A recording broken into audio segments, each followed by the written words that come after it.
The soft glow of twilight bathed the antique shop in an eerie light, casting long shadows across the narrow aisles. I clung to my mom's hand, my small fingers interlaced with hers. The air was thick with the scent of aged wood and forgotten memories. We were on a weekend getaway, exploring a quaint town nestled far from the city's hustle and bustle. As we wandered through the shop, my eyes were drawn to a corner where a massive mirror stood. Its ornate frame was tarnished and intricate, a testament to its age.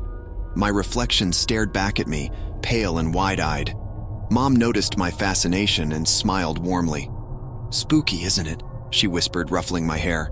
I nodded, captivated by the mirror's aura. Something about it held my attention, a magnetic pull that I couldn't resist. The mirror seemed to beckon me closer, and before I knew it, I was standing right in front of it, my breath misting the glass. My mom watched with amusement as I examined the mirror's surface, but as I stared into my own eyes, the reflection shifted.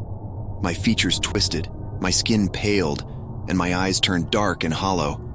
I blinked, my heart racing, but the reflection remained unchanged. Fear clutched at my chest like icy fingers. I tore my gaze away and turned to my mom, my voice trembling. "Mom, something's wrong with the mirror." She chuckled, thinking I was playing make-believe. "Oh, come on, sweetheart. It's just an old mirror. Your imagination is getting the best of you."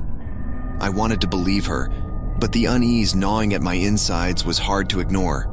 Reluctantly, I turned back to the mirror, only to find my reflection normal again, just a curious little boy staring back. I heaved a sigh of relief, attributing the distortion to my overactive imagination. As we left the shop, the image of the mirror lingered in my mind, its presence like a haunting whisper. That night, in the dimly lit guest room of our bed and breakfast, sleep eluded me. Moonlight filtered through the curtains, casting a silver glow across the room. Restlessly, I turned and tossed in the unfamiliar bed. A soft creak echoed through the room like a distant whisper.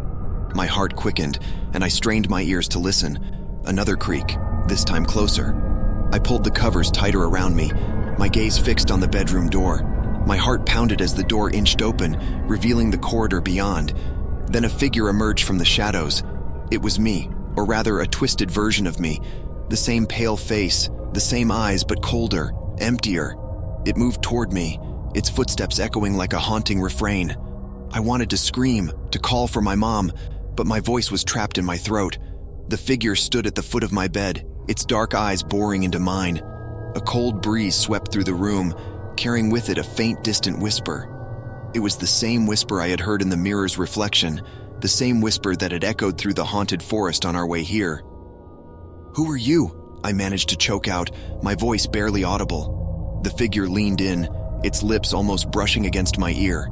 "I'm you, trapped in the mirror, waiting for someone to take my place." Terror gripped me as I realized the truth. The mirror had taken a piece of me, twisted it, and now it wanted me to take its place, a twisted reflection bound to its frame. I wanted to resist, to fight, but the figure's icy gaze held me paralyzed. Just then, a warm light flooded the room as my mom burst in, her face etched with concern. The figure recoiled, dissolving into the shadows. She held me tightly, sensing the fear that had taken hold of me.